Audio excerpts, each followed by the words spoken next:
presented by Siki Yadav Films.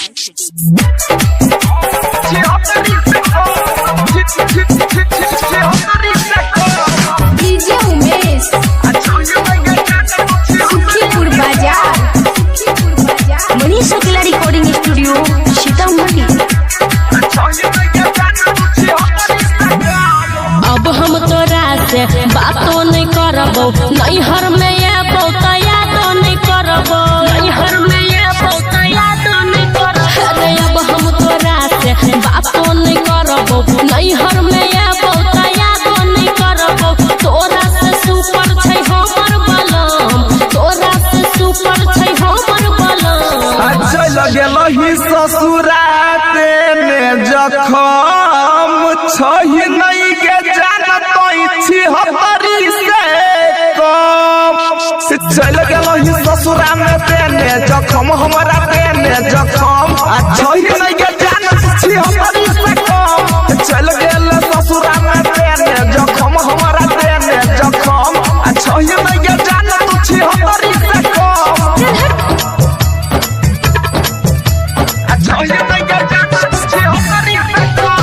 DJ Umesh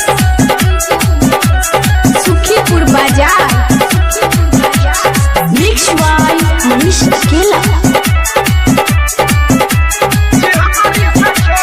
नहिरा में जहिया तुए बही जे जे नहीं देखले से देखबी कबे बगाव भर में हल्ला छोड़िया हो नुकाबो नहीं पे बही हो नुकाबो नहीं पे बही। अरे नहिरा में जब हम आबो आई बेर तोरा पीटबै बहू, बोलबे जे बेसी रे छौरा थाना पुलिस में भेजैबो।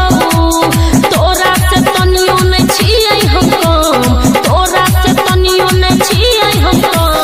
अच्छा लगेलही ससुराते ने जखम सही नहीं के जानत छी हतरी से कम।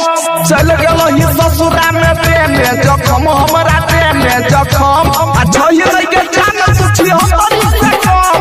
चल गेलही ससुरा में तेने जखम हमरा तेने जखम छही नहीं के जानत छी हतरी से कम। बारी फोड़ दे बुझले कि ना। DJ उमेश सुखीपुर बाजार मिक्स बाय मनीष अकेला।